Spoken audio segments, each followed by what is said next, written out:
I lived in a bizarre little house as a child. It was incredibly tall and thin, like an attached house except freestanding, with 3 floors, a basement, and an attic. It was full of quirks, such as 2 fully functional fireplaces, a shower stall in the center of the basement, a backyard so small that you could not take 5 paces without hitting the fence, and an old-timey rope-pull dumbwaiter that led from the kitchen to my bedroom. I loved that weird little place, but unfortunately it was incredibly old, and half of its charm was the fact that it seemed to have been designed by an inarticulate conclave of lunatics, and eventually the repair cost exceeded what my parents were willing to sink into it, and we had to move. Preparing for the move was a chore. I packed most of my stuff myself, and I had taken to throwing stuff down the dumbwaiter and shoving all my clothes so thickly in my closet that they became a single, solid brick of fabric. While clearing that closet out, in fact, I came across a feature I hadn't noticed before, an attic entrance in the roof. Being an adventurous kid, I opened her up, stood on the clothes brick, and began my first and last exploration into the topmost part of our weird little house. The first thing I noticed was that it wasn't as dark as it should have been. The place was strung with old, red Christmas lights which still burned with leftover incandescence, and a dozen little cracks and holes peeped down into all the bedrooms below. The second thing I noticed was that the place was set up for habitation. The insulation was plasticed away, there was an old gurney piled with sleeping bags and sheets, and a rusted mint green refrigerator which still worked when I tested it. The third thing was the bones. There were a lot of bones. I was a kid at the time, with a limited understanding of anatomy, but there were bones of all types heaped into a series of piles around the center of the attic. Small and large, clean and white, from every and any imaginable sort of creature, haphazardly stacked in a half-dozen osseous clumps. 2 of them were blackened, as if someone had tried to burn them, and the walls nearest those blackened piles were scrawled in dark bone-char messages. Mostly they were just smears, but the word sorry appeared more than once. That room had been sitting over my head for 8 years while I slept.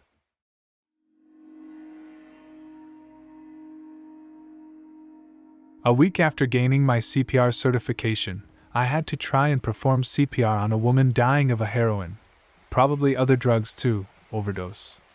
I was at a thrift store with some friends looking for Halloween costumes, and someone came in saying that someone was passed out in the parking lot. I was in the dressing room, and it just got super quiet, so I came out and told them I was certified and I'd go take a look and that they needed to call 911. I go outside and don't see anyone on the ground. Someone comes out and shouts that the person is in the car that's parked far out by itself. I ran over and honestly freaked the fuck out. She was pretty much already dead. Completely blue in the face, slumped against her car window. She had the red druggy rings around her eyes, but those were blue too because she was so oxygen deprived. We opened the door, and I'll never forget that when we turned her head to see if she still had a pulse, she had tears running down her face. We pulled her out of the car, put her on the ground, and took her pulse again because the first person to do it wasn't sure. We started CPR and the ambulance arrived about a minute after. They got her strapped up and in and continued CPR. They had another ambulance come and those EMTs got out and there was literally like 6 of them surrounding her. The cop told us they had administered some type of drug that can apparently reverse heroin overdoses if given in time, but she was pretty much dead already. They would do the necessary stuff until they could get to the hospital and call it, according to him. I also remember when we opened the door there was heroin needles and empty pill bottles all over the floor. She wasn't very old. We also think she had kids. She had some toys and a car seat, plus 2 names tattooed on her.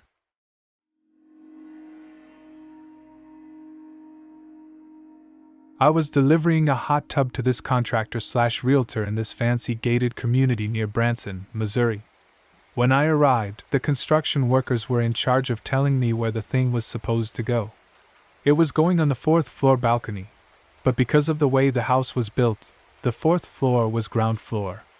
The other 3 floors were on the side of a hill, but the driveway was even with the first 4th floor entrance, if that makes sense.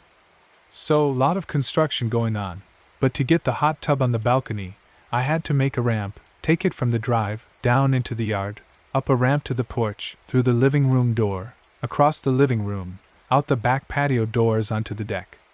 Problem with this was, the deck was unfinished. A huge section of decking was missing. They had literally installed only enough decking so that I could go from the patio doors to the far corner of the deck where the hot tub would sit. There was no railing. The hot tub weighed 900 pounds and it was a 4-story drop if I fell. The construction workers volunteered to help me. We got it out onto the deck, crossed the narrow bridge of installed decking to the corner, and I was about to lay it down. You move these on a dolly while the hot tub is on its edge for clarification. Laying it down isn't that hard. You tilt it, bring it down to your lap, grab the strap securing it to the dolly and lower it to the deck. It's very controlled, and I'd done it thousands of times. However, this deck wasn't finished, so the contractor wanted to leave it on its edge. It's a lot harder to take it off when it's standing up, because the dolly is under a 900-pound tub. But I've done it before. I told them that we would have to put blocks under one side of the dolly, tilt the tub and pop the straps to release the dolly so it could be removed from the area. Then you tilt the hot tub back, remove the blocks and then set the hot tub down on the deck. Problem: the deck wasn't wide enough to allow me to do this safely. I popped the strap on the hot tub, put the blocks under, and I tilted the hot tub, but that put me with my feet 4 inches from the edge of the deck with nothing but 4 stories of air behind me. We were able to free the dolly on one side, but not the other. The hot tub had to be leaned over further toward me. I tell everyone to freeze and they do. I didn't want anyone messing with it because I had to shift my feet back 5 inches so my heels were off the deck. I'm freaking out, but it's all going smooth.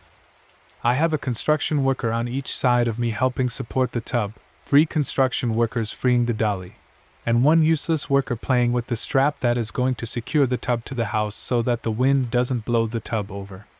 We are inches from having the dolly freed when one of the construction workers freeing the dolly gets impatient and kicks the corner of the tub to dislodge it from the dolly. It works for him, but unfortunately for me, I didn't have my feet set yet. I shout that I'm falling. The 2 guys beside me take the weight of the tub, but no one can get to me. My arms are windmilling. I'm bent almost double backwards trying my damnedest to stay on the deck. I can see the boulders down below out of the corner of my eye. I'm falling and there isn't anything I can do about it. I feel myself go. I'm falling. My heels slip out from under me and no one can reach me, but then suddenly, I'm flying forward. Something is under the small of my back and it's slamming me into the bottom of the tub. The dolly is removed and the tub stood up with me hugging it before I find out what saved me. The useless guy playing with the strap had already secured one end to the house. When I fell, the strap was already behind me, hanging off the deck. The construction worker pulled it tight with all his might, arresting my fall. It wasn't there for that purpose, but he saved my life that day. I would have been dead if not for him.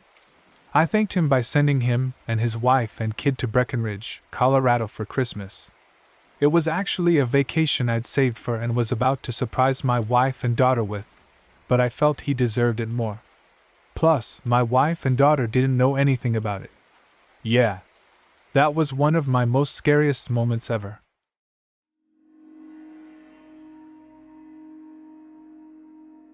Okay, this is 100% true.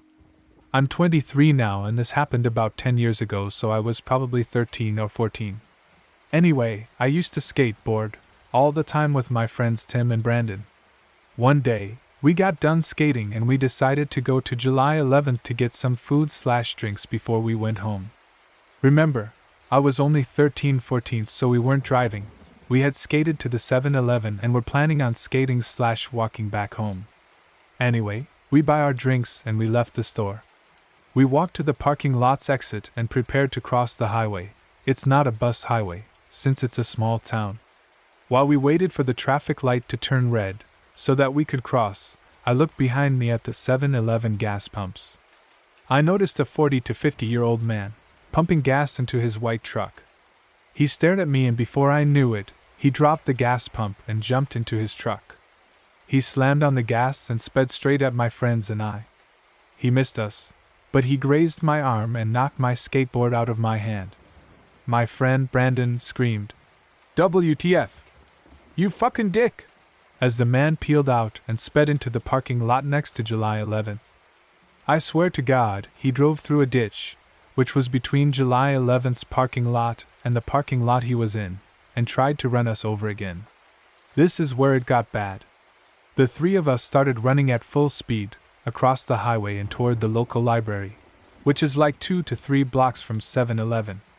When we were about 1/2 a block away, I looked back and saw the maniac speeding toward us, full of rage. Brandon and Tim ran up to the library doors and I ran towards the woods. It was Sunday, so I knew the library was closed and there was a trail in the woods which led to my backyard. Meanwhile, this maniac peeled into the parking lot and hopped out of his truck. I looked behind me, before escaping into the woods, and saw him grab either a shotgun or a crowbar. I was pretty far away at this point, and I was freaking out, so my vision wasn't great, from the bed of his truck. I ran all the way home. When I got to my street, my neighbor, Tim's dad, told me to get in his car because we had to go to the video store, which is where Tim's mom worked. When I got there, I found Tim and Brandon. They ran to the video store after realizing that the library was closed, and 3 cops. A minute later, my mom came in, crying her eyes out because Brandon and Tim told her they didn't know if I lived or not. Everyone had thought that I was captured. Tim told me that he saw the guy running after me, into the woods, which is scary because I thought the maniac was chasing them, not me. Anyway, he was never caught, and I spent the next 5 years worrying about every white truck I saw.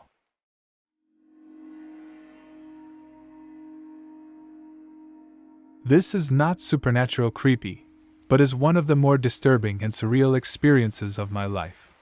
One early morning a few short years ago, I am walking to my bus stop and eating a banana. It is dark, misty, around 5 a.m., and I am internally debating something trivial, like if I want my daily Starbucks before or after the commute. As I approach the dimly lit corner on my street, a tall man in a black mask steps out of the dark alleyway to my left. Sleepy and disoriented, I barely acknowledge him. When he shouts, "Put down your fucking purse," and points his gun to my head, things start to click. The man says, "Put down your bags." And I tell him, Okay, I'm putting them down over here." He orders me to walk over to him, toward the alley, and get down on the fucking ground. And I agree. I'm coming, okay. My heart is beating 1,000,000 miles a minute, and my hands still smell sticky with banana. I know I need to get away. I don't know why, but my mouth won't stop working. Look, see, I'm on the ground. My stuff is over there. Please just take my stuff. But he doesn't like it. Shut the fuck up, okay? He gets on top of me and puts the gun to my head. At this point, I should mention the fact that I'm on my way to coach a high school practice, and I'm dressed like a dude. Huge baggy pants, hat, jacket. If not for my telltale voice, I'd look like a prepubescent 90s rap star. Anyway, as the guy gets on top of me, gun to my head, he looks at me and pauses. I can't tell you why I know this, but I swear that at this moment, it clicks for him that I'm a woman. He gets off of me, stands up, and points to the dark alley. Come with me. My stomach hurts. I remember that there have been a recent rash of sexual assaults in my neighborhood, during the daytime no less. When the man points down that dirty alleyway, my internal voice speaks the fuck up. Says voice number 1. There was no way in hell you are going to go down there without a fight. But he has a gun, you dipshit. Replies voice number 2. Fucking follow me. The real voice, his voice, hollers. So I do what I do best, I talk. I'm coming, I'm following you. I call. And the man makes a crucial mistake, he believes me. I take 1, 2 tiny steps backwards, toward the sidewalk. And he turns his body and his gun toward the alley. This is my moment. I take a deep breath, tuck my head down in case he starts shooting, and start sprinting away. I hear a voice screaming in a high-pitched wail before I realize that it's mine. After running 6 or 7 blocks, I head back to my apartment, hoping he's not there to see where I lived.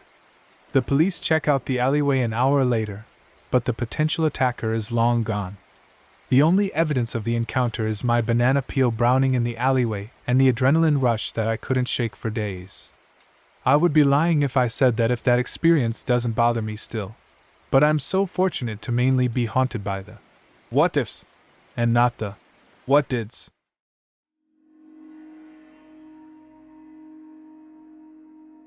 When I was in high school, I had a really good friend who lived next door to a house that was always up for sale. People would move out in the middle of the night without a word, and it hadn't had the same owner for more than 6 months straight for a couple of years. One night we were really bored and he suggested we go explore the house next door since it had sat empty for a while. We go around back and there's a dog door that he can crawl through, and he unlocks the door and lets me in. The house itself is really unremarkable. It looked like it was built in maybe the 1950s and was a craftsman-style house in an older, nicer part of town. My friend's house was similarly built. The kitchen had a really nice built-in breakfast table set against a picture window. The house's electricity was off, but you could see the street light through the window. My friend and I sit down on the floor, across from this table, and are just hanging out, talking. Why? Who knows? All of a sudden my friend screams, and in that instant, my vision goes black. But it wasn't that I just couldn't see, my body was engulfed in this sickly coldness from head to toe.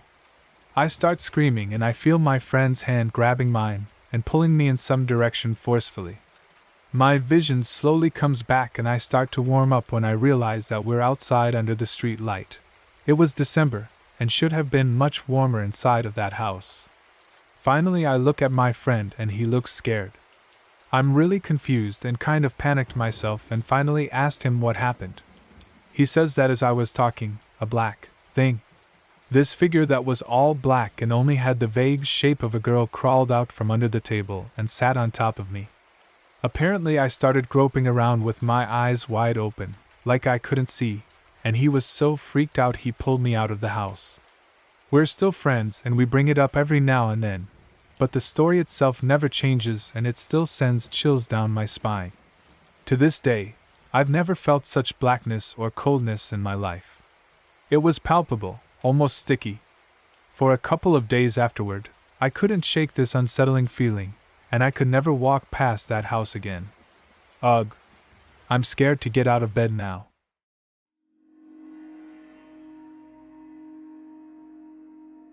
Every time I stay at my grandma's house, I hear someone walking upstairs. It starts at one side of the room, casually walks to the other and stops. This will happen maybe twice a night. I didn't start hearing it until I was about 14, when my grandparents made me start sleeping in a different room on the first floor because they started sleeping in separate bedrooms. Blah blah blah, regardless both of their rooms are also on the first floor. For a little backstory, I have always been afraid of the upstairs at their house. I don't know why, but it's always freaked me out, and I refuse to ever go up there alone. I'm 23 now, still won't go up alone. There's one room specifically, though. It's a long, narrow bedroom. When you open the door, there are closets on your left and right, a bed placed roughly in the middle of the room, and a window on the far side opposite the door. I was told growing up by my grandparents that the sons of the previous owner claimed to see a gorilla come out of the closet at night, dance around the room, and go back into the closet. I thought nothing of this story until I had to start sleeping in the other room. The room located directly below the scary room upstairs. So, we all go to bed. All the lights in the house are off and I'm still awake, lying on the bed. Then I heard it. Thump. Thump. Thump. Starting at one end of the room upstairs. It got closer to me, passed right above me, and continued to the end of the room, where it stopped. I'm wide awake, terrified out of my mind. It was no question to me that I had heard footsteps. I knew that slow, casual pace. I was freaked out and went to my grandpa's room. I told him what I heard. He told me that the house is old, and it creaks. But he turned the dining room light on for me, so I felt a little safer. I tried going back to sleep. Then it started again, this time from where it ended the first time, by the window upstairs. It walks over me again and stops when it reached the door. I thought it was over until 5 seconds later when I heard it coming down the stairs. 1, 2, 3, 4, 5, silence as it reached the landing. Then 6, 7, 8, 9, 10, and silence again as it reached the first floor. I was frozen in shock. Whatever it was on my floor of the house, and sadly unaffected by the dining room light. I was staring at the doorway to my room, the dining room light was shining in, and my vision began to distort. I felt dizzy with fear, so I pulled the blankets over my head and suddenly heard a scratching sound from inside my room. I knew exactly where it was coming from, too, my grandpa's gun case. It was a very obvious sound, scratching on the wood. Long scratches down the front of the gun case door. I could even hear the door ever so slightly tapping against the frame as each scratch began. I tried to scream and I couldn't. I took a second to take a deep breath and let out a loud scream. In seconds my grandpa had made it to my room and I was relieved. Needless to say, he still didn't believe me. So I did what any normal person would do. I draped a sheet over the side of the bed and slept underneath it. I wrapped myself tight in a comforter, put on headphones, and turned my back to the door. There could be a party of ghosts in my room and I wouldn't even know. The next morning, my grandpa told my grandma about what happened the night before. She said, "Oh, that's silly. You know, your cousin woke me up the last time she stayed here. She came in my room saying, 'I hear footsteps.' I slept under the bed for the rest of my week's stay with them. I've stayed there countless times since that happened, and I hear the footsteps every time. I sleep on top of the bed now, but keep my back to the door and sleep with headphones on. I haven't heard it come down the stairs since that first night, but if it does, I don't want to know."